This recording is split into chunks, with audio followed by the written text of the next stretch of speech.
Carol Beaumont. Much, Mr. Chair. Well, I have to say it is a pleasure to rise and speak in support of the Credit Contracts and Financial Services Law Reform Bill in the committee stage, and I'm looking forward to working our way through the various parts.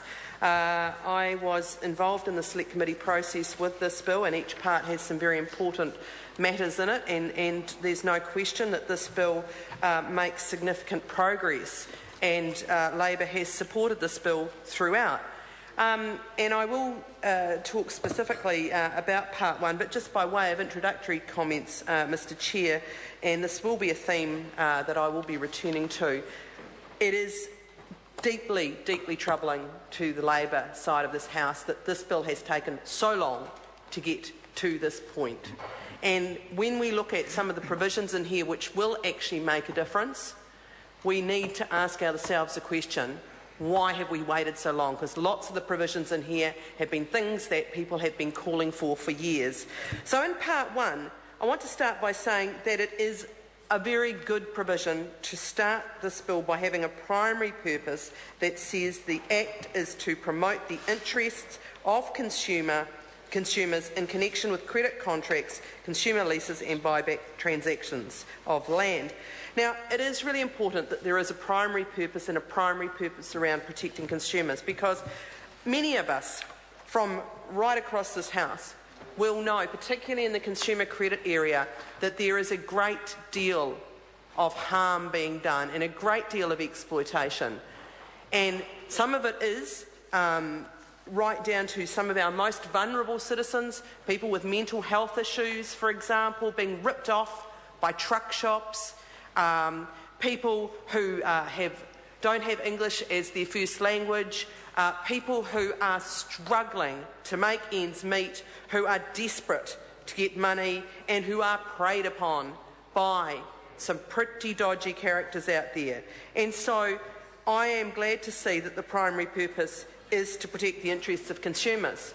We need to make sure that that isn't just pretty words, though, that actually that is matched up by the reality. And as my colleague Dr Clark says, one of the things is we need to make sure, and we need some commitments from the government about this, that there will be sufficient resources put into place to ensure that consumers know what their rights are, to ensure that the changes in this legislation are widely promulgated, and to make sure that government agencies, and particularly the Commerce Commission, are monitoring what is going on and the impact of the changes in this bill. Because one thing is certainly clear, this is a very fast-moving part of the market, if you like.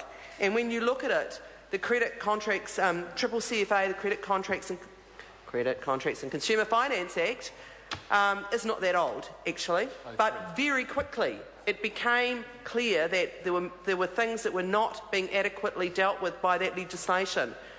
And some of that may have been about what was in the legislation, but some of it was because things were changing out there.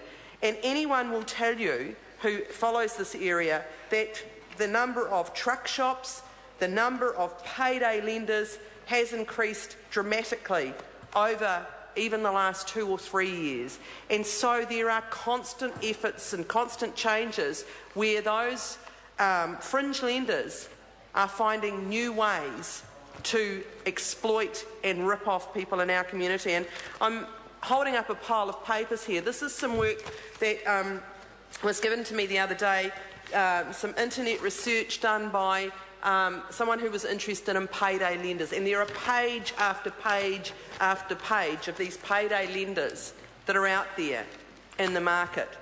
So we need to be aware that this primary purpose will need to be resourced, but we will also need to monitor what's going on and be ready and able to make changes. And as I said, it is quite concerning that we have known for some time, for some years, of the need to make changes in this area to protect consumers, to meet this primary purpose. We have failed to do so. And when I say we, I mean those members opposite, because actually under the last Labor government, when it became clear that the CCCFA was not adequate, a review was undertaken. A review was commenced, And when the government came into office, that review was already underway. There'd been a summit.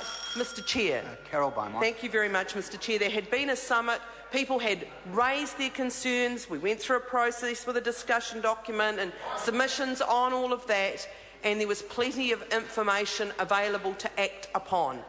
But in fact, the government deliberately deprioritised that work, absolutely deprioritised that work in favour of the other piece of consumer legislation. Now, in my mind, we should have been able to do both.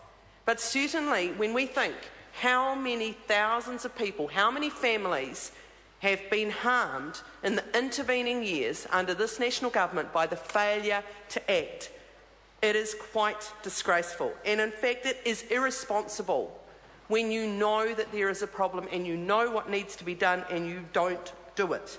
So I have to say that, this primary purpose now needs to mean something, and it needs to mean that we monitor what's going on and that we are willing to update the legislation to stop some of the practices that will no doubt develop quite quickly. And we also need to make sure that what we're putting in place here actually makes a difference. So I think it is important we do that. So as well as that primary purpose outlined in Clause 3, there are a number of other purposes that are explained, and I want to just comment on a purpose that is not there, because there are some important provisions there around, it talks about the Act will look at responsible lending, look at disclosure of information, rules about interest charges, credit fees, default fees and payments, and look at what happens in hardship, for example. So they're all outlined as other purposes of this bit of legislation. But there's one that's missing, and we will be talking about this quite a lot as we go through this bill. And the one that's missing, and this is what I find, a real shame, what is basically a decent piece of legislation with some good provisions in it, is weakened by the fact that we don't have interest rate controls in this bill. We don't put in place that tool, which if you added them all together, we would have had a very strong and robust framework to try and really stamp out some of these really, really shocking things that we hear in our community. And when I spoke on the second reading of this bill, and we were talking about interest rate caps, I asked the question, how many members in this House think interest rates of 80%, 100%, 200%, 700% are acceptable? Is it right to extract that money out of people who can ill afford to pay it? And I ask that question again, and that is what's missing here, some ability to stop those kind of interest rate charges being made. Because often people pay those interest rates. They actually pay the loan and the interest off. Very low income families take the loan, pay it off. And that was certainly some research around Pacific lending showed that. People do their best. Where is that money coming from when we know that families are struggling to make ends meet? Well, it's actually probably coming out of the food budget. It's probably actually harming children and families. And I don't think it's right. I don't think that rate of return, those sort of interest rates, can be justified under any circumstances. And so that is the gap in terms of the purposes of this legislation. And as I say, we will be raising that as we talk about the various parts of this legislation. I was in Palmerston North last Friday with my good colleague, our junior whip, Ian Lees-Galloway, usually sits right here next to where I'm standing. Very fine Member of Parliament. During the course of our visit in Palmerston North, we talked to some budget services. They outlined some examples. An interest rate of 552%. Another example they gave was somebody borrowing $15,000 and paying back $18,000. Now, I don't think that was all the interest rate, but nonetheless. They gave another example of a payday loan, which when annualised is 1,080% interest rate. Those are just three examples from last Friday in Palmerston North, and I can tell members opposite that you can get those examples anywhere in this country. Just go and talk to your local budget service or your Citizens Advice Bureau, and they will tell you. And so again, I ask members to think whether you can justify interest rates of that magnitude. Mr Chair. The Honourable Craig Foss. Mr Chair, thank you. Mr Chair, first of all, can I acknowledge the members of the